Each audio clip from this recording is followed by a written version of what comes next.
Hello everyone. तो हमारा नया चैप्टर स्टार्ट हो रहा है।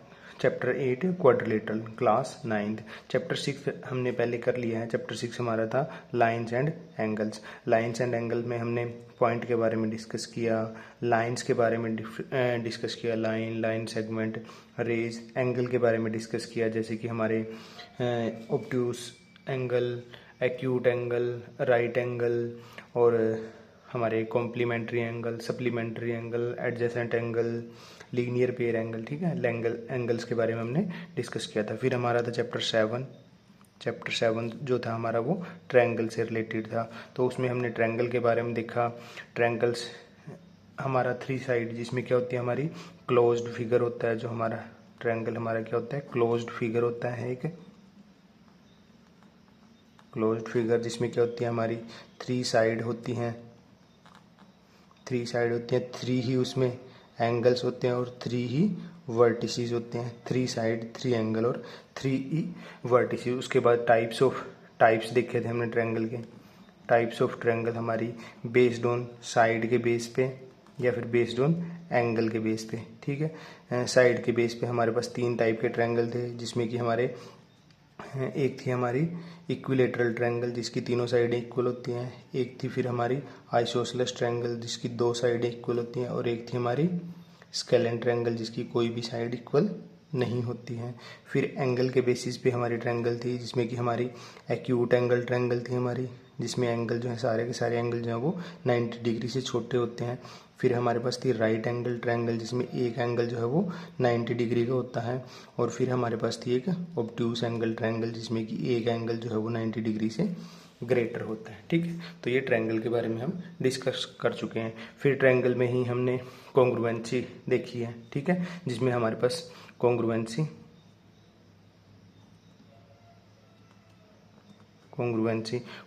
में हमने देखा कि हमारे पास क्या क्या रूल थे। हमारे पास थे साइड एंगल, साइड थे अगर किसी ट्रायंगल की 2 साइडें और इंक्लूडेड एंगल अगर दूसरी साइड ट्रायंगल की 2 साइडें और इंक्लूडेड एंगल के इक्वल हैं, तो हमारी कॉन्ग्रुएंसी से हम उसके अदर पार्ट भी इक्वल कर सकते हैं। उसके बाद हमारे पास था एंगल, साइड एंगल, 2 एंगल और इंक्लूडेड साइड, या फिर कोई भी 2 एंगल और एक साइड हमारे पास हो, तो हमारे पास रूल था। फिर उसके बाद हमने देखा था आइसोसेलेस ट्रायंगल देखा था। फिर हमने आइसोसेलेस ट्रायंगल देखा था कि अगर ट्रायंगल है उसके 2 साइडें इक्वल है तो उनके आमने सामने के एंगल भी इक्वल होंगे, या 2 एंगल अगर ट्रायंगल के इक्वल है तो उनके आमने सामने की साइडें भी इक्वल होगी। फिर उसके बाद हमने एस कॉन्ग्रुएंसी देखा था, अगर एक ट्रायंगल की तीनों साइडें दूसरी ट्रायंगल की तीनों साइडों के साथ इक्वल है। और फिर एक रूल था हमारा RHS कि 90 डिग्री का एंगल हाइपोटेनियस और एनी साइड, अगर दूसरी ट्रायंगल की 90 डिग्री का एंगल हाइपोटेनियस और साइड के इक्वल है तो भी हम कॉन्ग्रुएंसी अप्लाई कर सकते हैं। ठीक है, ये हम कॉन्ग्रुएंसी में पढ़ चुके हैं। अब हमारे पास चैप्टर 8 है। चैप्टर 8 है हमारा क्वाड्रिलेटरल से रिलेटेड। क्वाड्रिलेटरल अब क्वाड्रिलेटरल क्या होता है, जैसे कि ट्रायंगल हमारा एक क्लोज्ड फिगर था, वैसे क्वाड्रिलेटरल भी क्या होता है हमारा एक क्लोज्ड फिगर होता है। क्लोज्ड फिगर होता है। इसमें क्या होती है हमारी 4 साइड होती है, 4 साइड्स, और 4 ही हमारी क्या होंगी, 4 हमारे एंगल्स हो जाएंगे। 4 एंगल होंगे और 4 ही हमारे वर्टिसेस हो जाएंगे। 4 ही हमारे वर्टिसेस हो जाएंगे। देखिए जैसे कि हम ऐसे, ये फिगर ABCD, देखो 4 साइड हमारी 1 2 3 4 साइड होगी। 4 ही हमारे पास एंगल हो गए, 1 angle A, angle B, angle C और एंगल D। ठीक है, और 4 ही हमारे पास वर्टिसेस हो जाएंगे, एक ये B पे होगा, C और D। ठीक है, 4 साइड हमारी अगर हम लिखें तो साइड हमारी हो जाएंगी AB, BC, AB, BC, CD और DA। ठीक है, ये 4 साइड होगी हमारी। 4 एंगल A हो गया हमारा, एंगल B, एंगल C और एंगल D, और 4 वर्टिसेस हो गए हमारे A, B, C और D। ठीक, तो ये हमारे होते हैं क्वाड्रिलेटरल। क्वाड्रिलेटरल क्या होता है? क्लोज्ड फिगर होता है हमारे, जिसकी 4 साइड हो, 4 एंगल होंगे और 4 ही उसमें वर्टिसेस होंगे। ठीक है, ये हमारे क्वाड्रिलेटरल। उसके बाद हम क्या करते हैं? Types of quadrilateral. Types of quadrilateral, ठीक है, टाइप्स ऑफ क्वाड्रिलेटरल। कुछ क्वाड्रिलेटरल जैसे स्पेसिफिक टाइप के क्वाड्रिलेटरल होते हैं, जैसे हमारा पैरेललोग्राम हो गया, रेक्टेंगल हो गया, रोम्बस हो गया हमारा, उसके बाद स्क्वायर हो गया, ट्रेपीजियम हो गया, आइसोसेलेस ट्रेपीजियम हो गया, या फिर काइट हो गया। ठीक है, तो इनके बारे में थोड़ा बहुत बेसिक पढ़ते हैं। बाकी पैरेललोग्राम के बारे में तो हमारा इस चैप्टर में है ही है कि हाँ उसकी क्या क्या प्रॉपर्टीज़ वगैरह होती हैं। ठीक है, तो हम नेक्स्ट पेज पे देखते हैं हमारा टाइप्स ऑफ क्वाड्रिलेटरल। तो टाइप्स ऑफ क्वाड्रिलेटरल में फर्स्ट है हमारे पास पैरेललोग्राम। पैरेललोग्राम क्या होता है हमारे पास? पैरेललोग्राम हमारा होता है कुछ ऐसे टाइप का, जैसे कि अगर मैं रफली 2 पैरेलल लाइन लूँ कि ये और ये दोनों पैरेलल लाइन है, और ये पैरेलल लाइन है। ठीक है, तो ये मेरे पास जो ए बी सी और डी, ये जो बना है ए बी सी डी, ये एक पैरेललोग्राम है। अब अगर इसमें देखें तो इसमें इसकी क्या प्रॉपर्टी थी? इसकी प्रॉपर्टी ये होती है, देखो ये लाइन आमने सामने वाली लाइन क्या होती है? पैरेलल होती हैं। ठीक है, ये लाइन इसके पैरेलल है और ये वाली लाइन हमारी इस लाइन के पैरेलल है। ठीक है, तो हम क्या कह सकते हैं कि फर्स्ट प्रॉपर्टी हमारी हो जाएगी अपोजिट साइड्स आर पैरेलल। ठीक है, अपोजिट साइड जो है वो पैरेलल होंगे। ठीक है, सेकंड पे क्या होगी? सेकंड प्रॉपर्टी हमारी हो जाएगी, अब देखो ये लाइन इस लाइन के पैरेलल है। ठीक है, अब इसको ये लाइन और ये लाइन कट रही है, तो जो ये डिस्टेंस है ना, ये डीसी डिस्टेंस है और ये भी डिस्टेंस है, ये इक्वल होंगे। ऐसे ही हमारे पास क्या है? ये लाइन और ये लाइन पैरेलल है। ठीक है, तो जब जैसे होता है ना, पैरेलल लाइन क्या होती है एक टाइप से, अगर ये समझे कि पैरेलल लाइन हमारी वो लाइन होती है जिनके बीच का डिस्टेंस जो है वो सेम रहता है, जिनके बीच का डिस्टेंस हमारा सेम रहता है। ठीक है, तो अगर ये दोनों लाइन पैरेलल हैं और इसको ये कोई ट्रांसवर्सल कट कर रही है, ठीक है, तो इनके बीच का जो ये डिस्टेंस है ना, ठीक है, इन दोनों के बीच का ये डिस्टेंस यहाँ पे भी उतना ही होगा और यहाँ पे भी उतना ही होगा। ठीक है, तो ये डिस्टेंस सेम रहेगा। तो इसका मतलब ये है कि अपोजिट लाइन अगर पैरेलल हैं तो opposite sides are equal parallel है और इक्वल भी है। मतलब कि ये जो हमारी साइड है ये इस साइड के इक्वल है और ये साइड जो हमारी ये इस साइड के इक्वल है। ठीक है, तो opposite sides are parallel parallelogram में, और दूसरा हमारा हो जाएगा opposite sides are equal. Opposite side जो है वो इक्वल भी होती हैं। ओके, ठीक है। तीसरा हमारे पास होगा देखो इसके जो डायगोनल हैं, जैसे कि ये हमारा AC डायगोनल है, ये डायगोनल AC और ये डायगोनल हो गया BD। डायगोनल इक्वल तो नहीं होते हैं। ठीक है, डायगोनल यहाँ पे मैं साथ में लिख देता हूँ कि AB जो है वो पैरेलल है DC के और AD जो है वो पैरेलल है BC के। ठीक है, ये तो पैरेलल का हो गया। अपोजिट साइड्स आर इक्वल मतलब कि AB इक्वल टू DC और AD इक्वल टू BC। ठीक है, ये हो गया हमारे पास। उसके बाद है डायगोनल हमारे इक्वल नहीं होते हैं। AC यहाँ पे diagonal AC not equal to BD, diagonal जो है हमारे इक्वल नहीं होते हैं। बट डायगोनल जैसे यहाँ पे अगर O पॉइंट है जहाँ बाइसेक्ट कर रहे हैं, डायगोनल एक दूसरे को बाइसेक्ट करते होते हैं। बाइसेक्ट मतलब इक्वल पार्ट में, मतलब बाइसेक्ट का मतलब यहाँ पे मैं लिख देता हूँ डायगोनल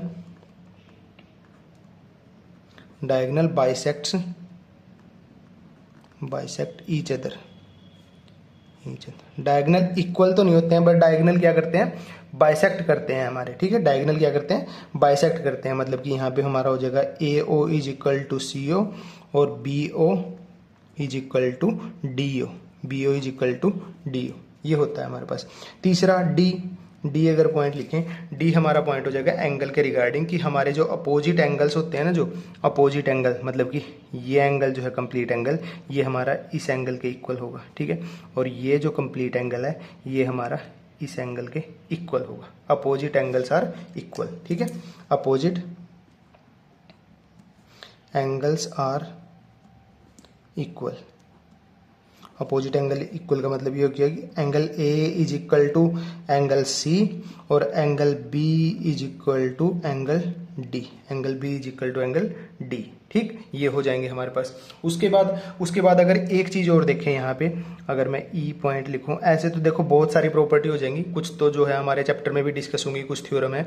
ठीक है, तो ये क्या होगा हमारा, ये जो बाकी प्रॉपर्टी है ना, जैसे एंगल ए सी के इक्वल बी डी के, ये हमारे पैरेलल लाइन के कंसेप्ट से प्रूव की जा सकती है। और जैसे मैं ई पे लिख रहा हूँ कि angle A plus angle D is equal to angle A plus angle B is equal to angle B plus angle C is equal to angle C plus angle D, और ये किसके इक्वल होंगे हमारे, डी और ए तो लिख लिया, ये हमारे 180 डिग्री के इक्वल होंगे। कैसे होंगे, देखो मैंने बोला angle A plus D, angle A और एंगल डी इन दोनों का सम मेरा 180 डिग्री होगा। क्यों होगा, देखो ये पैरेलल लाइन है, अगर हमारे पास पैरेलल लाइन है, ये ट्रांसवर्सल, ये हमारी एडी ट्रांसवर्सल है, तो ये एंगल और इस एंगल का सम कितना होता है, 180 डिग्री होता है ना।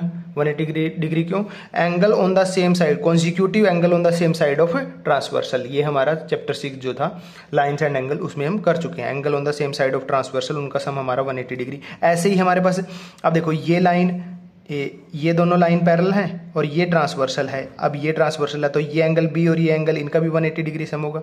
अब अगर ये दोनों लाइन पैरेलल हैं तो एंगल, और ये ट्रांसवर्सल है, तो ये एंगल सी और ये एंगल बी, इनका सम भी 180 डिग्री होगा। ऐसे ही हमारे पास ये लाइन ट्रांसवर्सल होगी और ये दोनों लाइन पैरेलल हैं, तो इन दोनों एंगल सी और डी का सम भी हमारा 180 डिग्री होगा। ठीक है, तो ऐसे पेयर में हमारा क्या होता है, सम जो है वो 180 डिग्री होता है। ठीक है, और अपोजिट एंगल जो है हमारे वो इक्वल होते हैं, angle A is equal to angle B के, सी के, और angle B is equal to angle D के। इसको भी हम प्रूव कर सकते हैं। इसको कैसे प्रूव कर सकते हैं, देखो ये हमारा एंगल सी है, ये लाइन पैरेलल है, ये एंगल सी है, तो ये इस साइड वाला भी इक्वल होगा, ये तो वर्टिकली अपोजिट एंगल से इक्वल हो जाएगा। वर्टिकली अपोजिट एंगल से ये इक्वल हो गया, तो ये एंगल और ये एंगल भी इक्वल हो जाएंगे हमारे। ये एंगल हमारा इस साइड वाला सी इस साइड वाले सी के इक्वल हो जाएगा, क्योंकि वर्टिकली अपोजिट एंगल। ये एंगल हमारा इस एंगल के इक्वल हो जाएगा, क्यों हो जाएगा, क्योंकि ये हो जाएगा हमारे कोरस्पोंडिंग एंगल। ये हमारे हो जाएंगे एंगल सी, ये और ये हमारे कोरस्पोंडिंग एंगल हो जाएंगे। और ये एंगल और ये एंगल भी इक्वल हो जाएंगे। ये एंगल और ये एंगल क्यों इक्वल हो जाएंगे, ये देखो ये कोरस्पोंडिंग एंगल थे, क्योंकि ये लाइन इस लाइन के पैरेलल है, ये ट्रांसवर्सल है।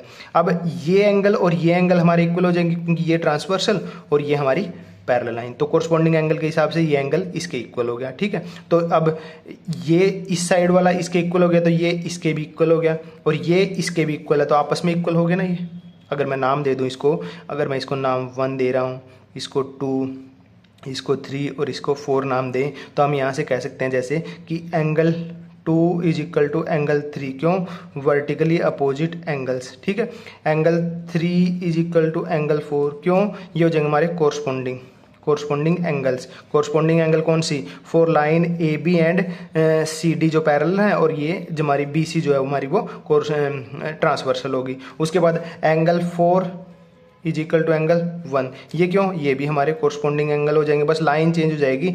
इसमें अब की बार हमारी जब 4 इज इक्वल टू 1 होगा, तो हमारी ये लाइन जो है वो हमारी ट्रांसवर्सल हो जाएगी, और बी सी और ए डी हमारी पैरेलल लाइन हो जाएगी। अब अगर इन तीनों से देखें, इन तीनों से हम कंक्लूड करें, तो हमारे पास क्या हो जाएगा, हमारे पास angle 1 is equal to angle 2 आ जाएगा। क्योंकि देखो यहाँ पे हम 4 है, 4 के 1 इक्वल है, तो यहाँ पे 4 की जगह 1 रख सकते हैं, तो 3 इज इक्वल टू 1, तो 3 इज इक्वल टू 1 है, तो यहाँ पे 1 रखेंगे 3 की जगह, तो angle 2 is equal to angle 1।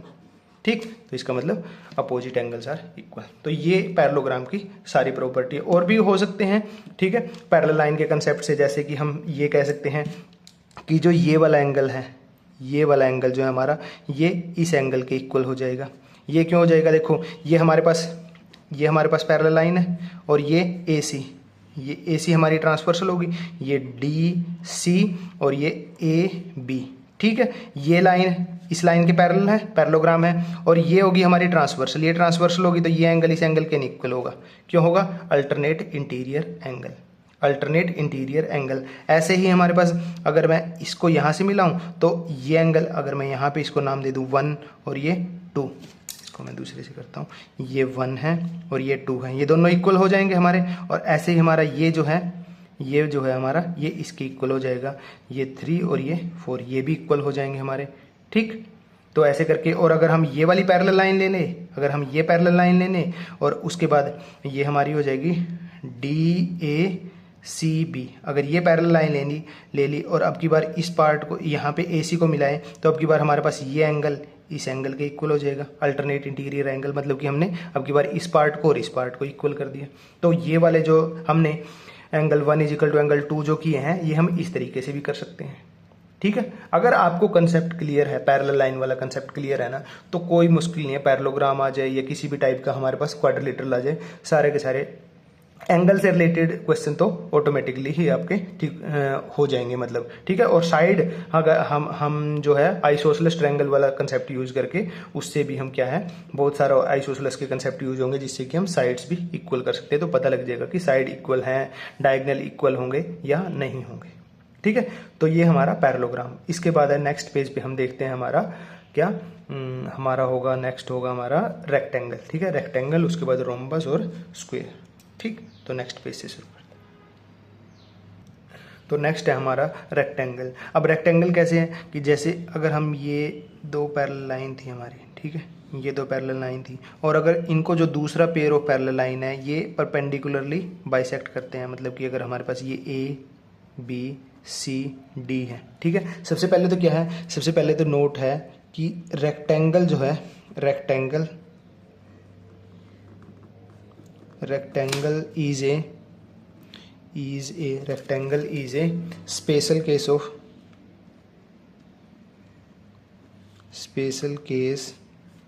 Of parallelogram.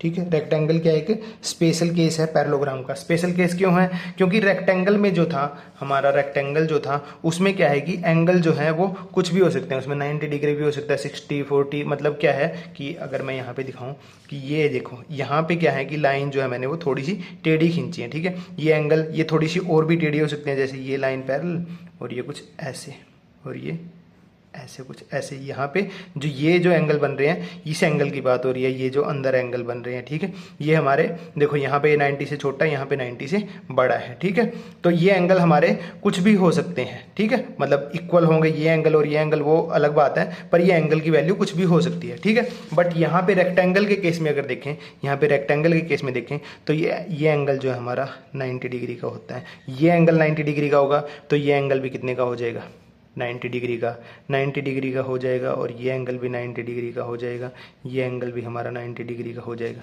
ठीक है, मतलब क्या है कि जो दूसरी line pair of other line है वो हमारी परपेंडिकुलर होंगी जो एक पेयर ऑफ लाइन था उस पे। ठीक है, अब ये 90 डिग्री का एंगल ये 90 का क्यों हो जाएगा, क्योंकि बताया था angle A plus angle D कितना 180 डिग्री से होता है, 90 प्लस 90। ए और बी का सम कितना होता है, ये भी हमारा 180 डिग्री होता है। सी और डी का, बी और सी का हमारा ये भी 180 डिग्री और ये भी 180 डिग्री। ठीक है, तो स्पेशल केस ऑफ हमारा पैरेललोग्राम है। इसमें first special case of parallelogram है तो हमारी वो प्रॉपर्टी सारी जो पैरेललोग्राम वाली है वो तो अप्लाई होंगी। कैसे, जैसे अपोजिट साइड क्या होंगी, अपोजिट साइड्स आर पैरेलल। ठीक है, अपोजिट साइड पैरेलल वाली प्रॉपर्टी पैरेललोग्राम की थी। ठीक है, उसके बाद opposite side equal, opposite side जो है वो अपोजिट साइड्स आर इक्वल भी हो जाएंगी, यहाँ पे हम करेंगे कि ए बी पैरेलल क्या है, सी डी है, और ए डी पैरेलल हमारी बी सी है। ठीक है, ये तो पैरेलल का हो गया। अपोजिट साइड इक्वल मतलब कि A B is equal to D C हमारी, और A D equal to B C. ठीक है, यहाँ तक ठीक है। उसके बाद सी क्या था हमारा, सी था हमारा कि डायगोनल जो थे, जो ये डायगोनल थे, ये डायगोनल जो थे ये हमारे इक्वल नहीं थे पैरेललोग्राम में इक्वल नहीं थे। क्यों नहीं थे, क्योंकि यहाँ पे 90 डिग्री का एंगल नहीं बन रहा था। मतलब सारे एंगल देखो, ये एंगल हमारा इस एंगल के था उसमें, और ये एंगल इस एंगल के सेम था, बट इसमें क्या है कि चारों एंगल सेम है। चारों एंगल सेम होने की वजह से हमारे क्या है ये डायगोनल जो है इक्वल हो जाते हैं। यहाँ पे क्या कर सकते हैं कि ए सी जो है हमारा वो बी डी के इक्वल है। मतलब कि हम यहाँ पे कह सकते हैं कि डायगोनल्स आर इक्वल। डायगोनल क्या है हमारे, इक्वल हैं, डायगोनल इक्वल हैं, और बाइसेक्ट भी करते हैं, मतलब अगर ये ओ पॉइंट है तो हम यहाँ पे कह सकते हैं a o is equal to o c और b o is equal to o d. ठीक है, डायगोनल इक्वल भी है और बाइसेक्ट भी है। यहाँ पे ये चीज डिफरेंट आ गई क्योंकि पैरेललोग्राम में हमारे डायगोनल इक्वल नहीं थे, बस बाइसेक्ट कर रहे थे। ठीक है, ओके। उसके बाद क्या हो सकता है हमारे इसमें, एक चीज और लिख लेंगे हम डी में, all four angles are 90 degree. ठीक है, ये हमारा इसी की वजह से ये स्पेशल केस हुआ है क्योंकि सारे के सारे एंगल जो है वो 90 डिग्री पे फिक्स कर दिए हैं। ठीक है, 90 डिग्री पे फिक्स करते हैं, तभी इसका नाम रेक्टेंगल रखा है। ओके, तो एक नोट और हम इसमें लिख सकते हैं, यहाँ पे एक नोट क्या है, ऑल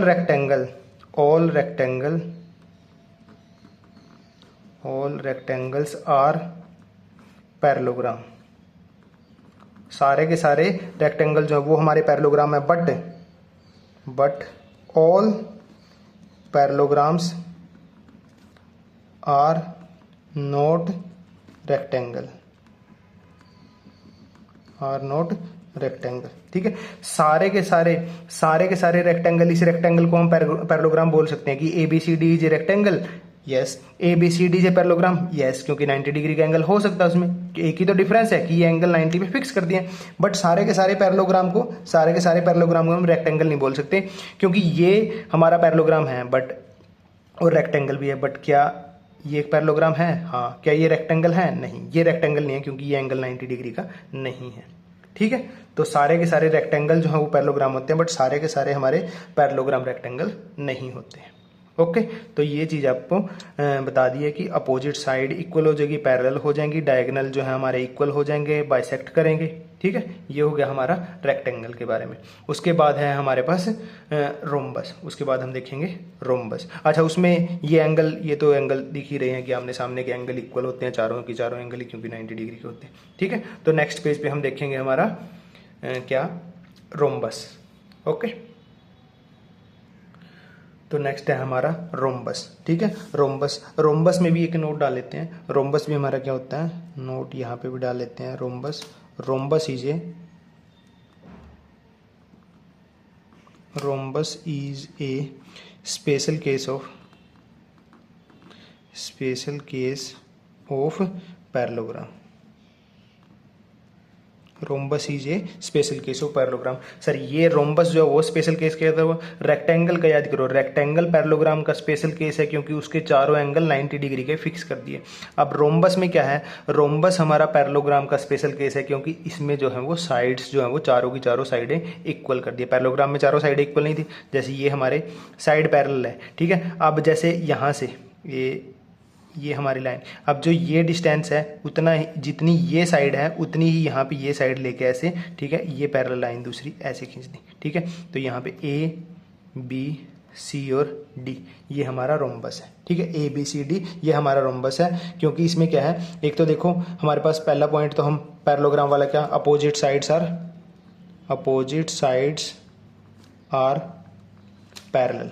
ठीक है, अपोजिट साइड पैरेलल, ये हमारी पैरेललोग्राम में भी थी, ये हमारी रेक्टेंगल में भी थी और ये हमारी रोम्बस में भी, क्योंकि सारे के सारे पैरेललोग्राम ही हैं ये। ठीक है, तो मतलब कि AB पैरेलल है हमारी CD के और AD पैरेलल है हमारी BC के। ठीक है, उसके बाद B पे हम लिखेंगे। अब उसमें क्या था कि अपोजिट साइड्स आर इक्वल, उसमें थी रेक्टेंगल के केस में भी अपोजिट साइड इक्वल थी और पैरेललोग्राम के केस में भी हमारी अपोजिट साइड इक्वल थी। बट यहाँ पे क्या है, all four sides are equal. चारों की चारों साइडें जो है वो इक्वल है, इसी की वजह से ये स्पेशल केस ऑफ पैरेललोग्राम है। ठीक है, चारों की चारों साइडें इक्वल होगी। उसके बाद हमारे पास C पे हम, जो ये हमारे अपोजिट एंगल है, ये एंगल इसके इक्वल, ये एंगल हमारा इसके इक्वल हो जाएंगे। रेक्टेंगल में तो सीधे ही दिख रहे थे कि opposite angle, all four angle equal थे तो अपोजिट एंगल इक्वल हो गई। पैरेललोग्राम में हमें दिख नहीं रहे थे, हमने प्रूव किया था कि ये कैसे इक्वल है। तो वही सेम हमारा क्या है, रोम्बस के केस में भी ये अपोजिट एंगल आर इक्वल, तो लिखेंगे opposite angles are equal. Opposite angle are equal मतलब कि angle A is equal to angle C, angle B is equal to angle D। ठीक है, तो ये हमारे अपोजिट एंगल आर इक्वल। उसके बाद D पॉइंट हो जाएगा हमारा। देखो यहाँ पे क्या है, जैसे पैरेललोग्राम में हमारे डायगोनल इक्वल नहीं थे, पैरेललोग्राम में हमारे डायगोनल इक्वल नहीं थे, वैसे ही यहाँ पे भी डायगोनल जो है वो इक्वल नहीं है। Diagonal AC is not equal to AC is not equal to AC is not equal to BD, ठीक है, डायगोनल इक्वल नहीं है। बट यहाँ पे कह सकते हैं but diagonals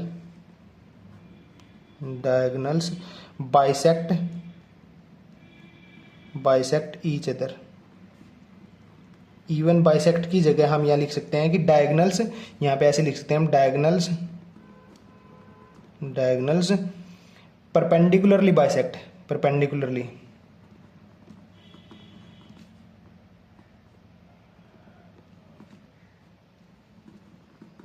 diagonals perpendicularly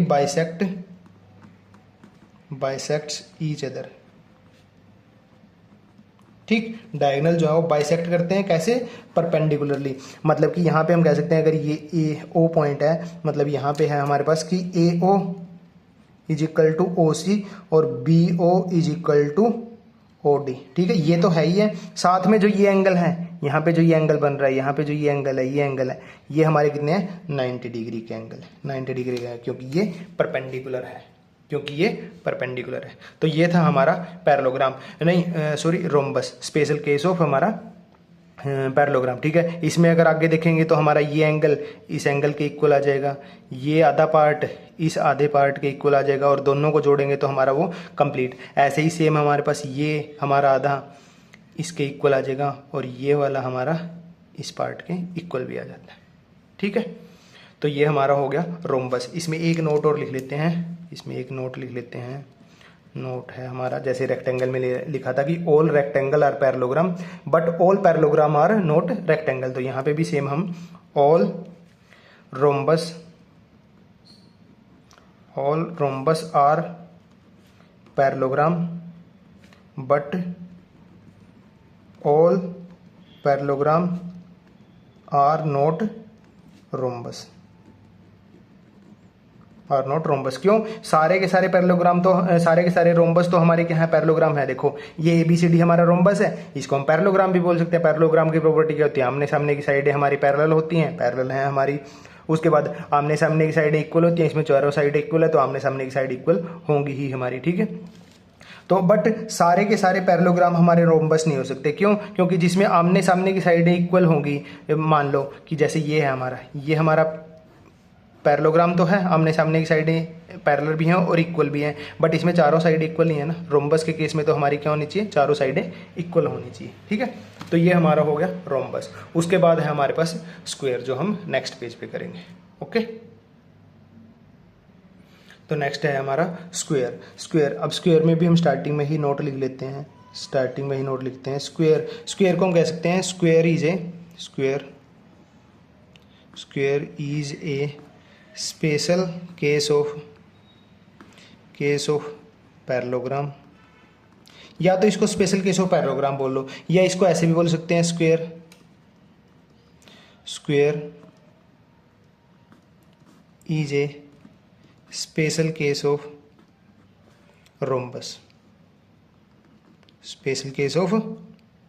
rhombus, या तो इसको स्पेशल केस रोम्बस का बोल लो या पैरेललोग्राम का स्पेशल केस बोल लो। कैसे है स्पेशल केस? इसमें हमारे पास देखो, ये हमारे पास पैरेललोग्राम है, ये हमारे पास पैरेललोग्राम है, ठीक है, ये हमारे पास पैरेललोग्राम है, ठीक है। उसके बाद हमारे पास आया था ये हमारे पास क्या था? रेक्टेंगल था ये हमारे पास, ठीक है। क्या डिफरेंस था? यहाँ पे एंगल हमारा क्या था? नहीं बता सकते, मतलब अलग अलग डिफरेंट हो सकता है। यहाँ पे हमारे पास एंगल क्या था? 90 डिग्री का। यहाँ पे भी हमारे पास 90 डिग्री का, यहाँ पे भी हमारे पास 90 डिग्री का, यहाँ पे हमारे पास 90 डिग्री का, ठीक है।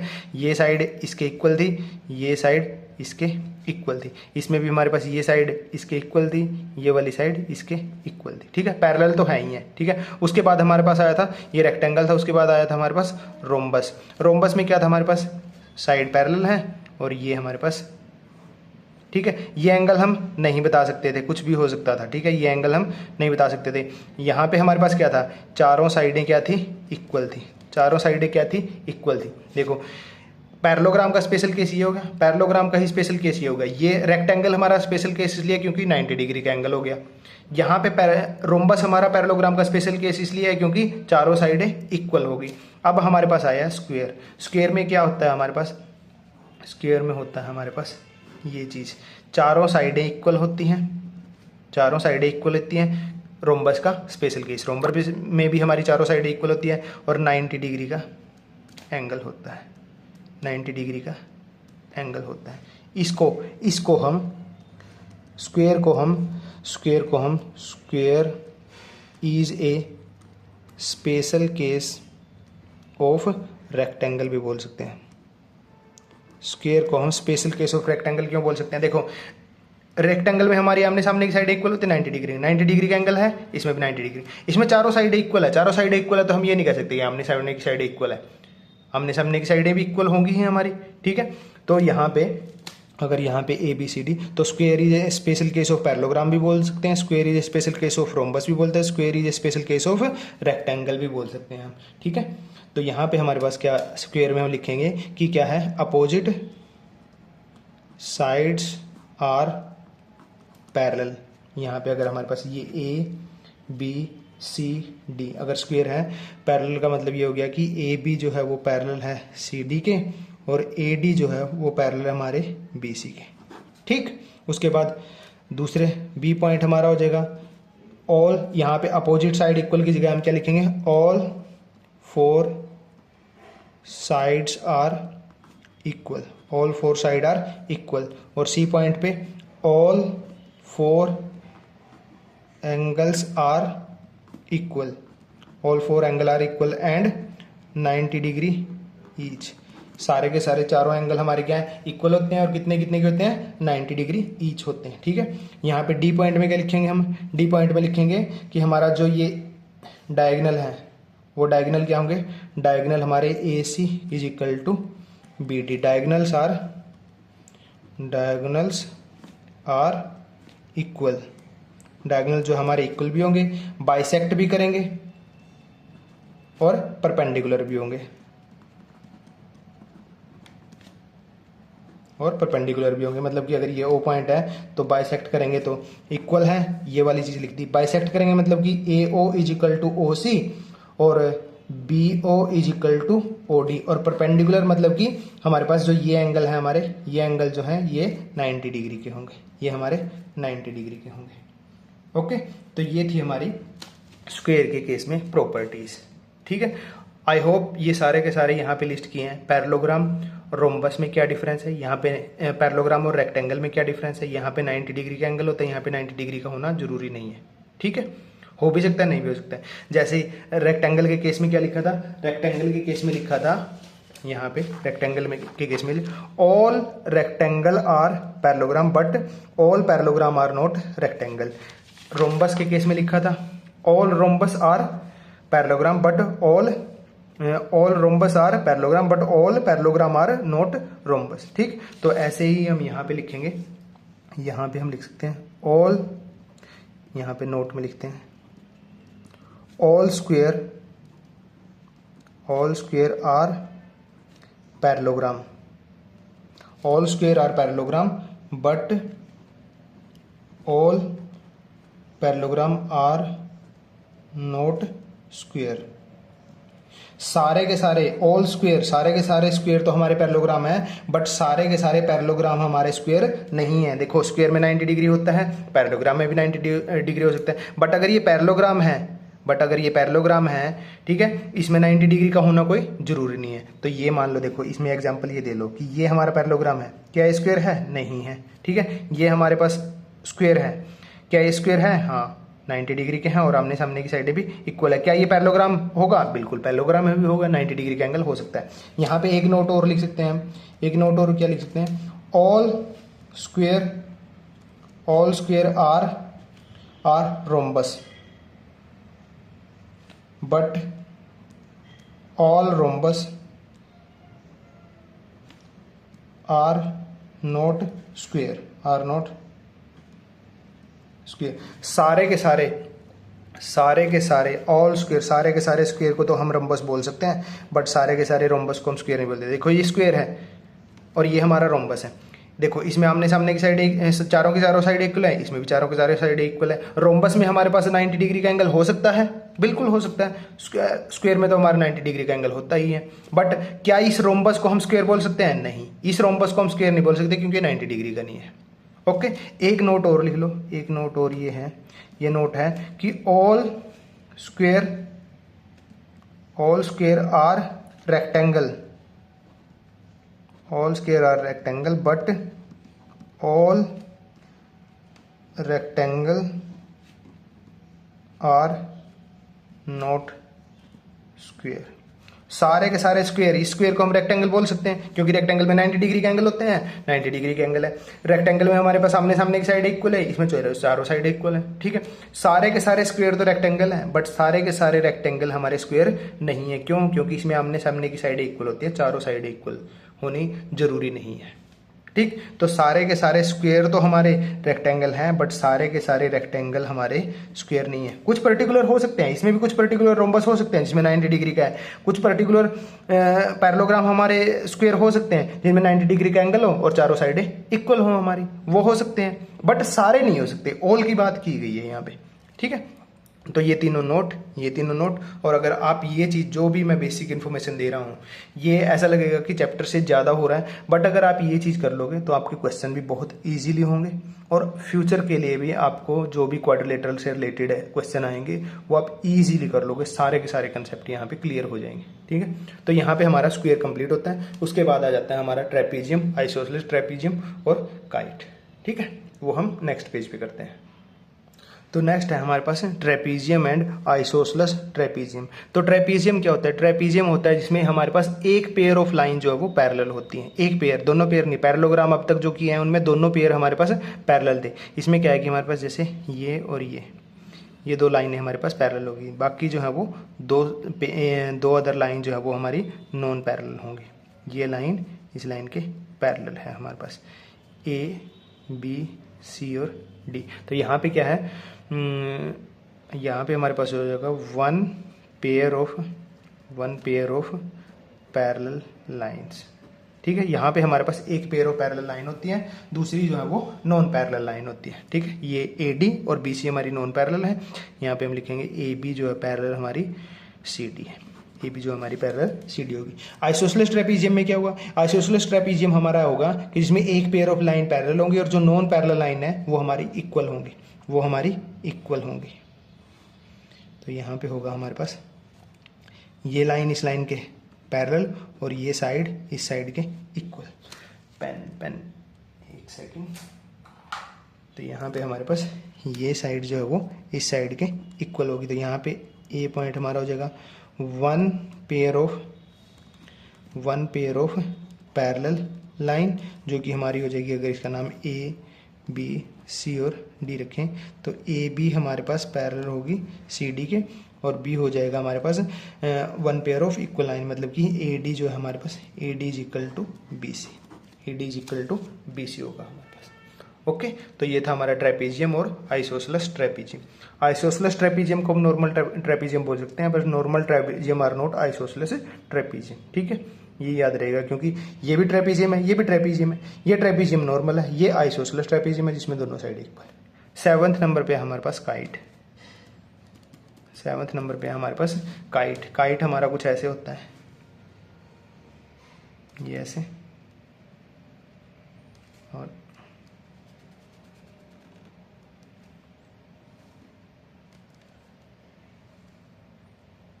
यहाँ पे अगर इसका नाम है A B C और D ऐसे दूं तो यहाँ पे हमारे पास जो ये साइड है ये इस साइड के इक्वल होती है और जो ये साइड है हमारे पास ये इस साइड के इक्वल होती है। ठीक है, यहाँ पे AD is equal to AB के होती है और DC is equal to BC के होती है हमारे पास।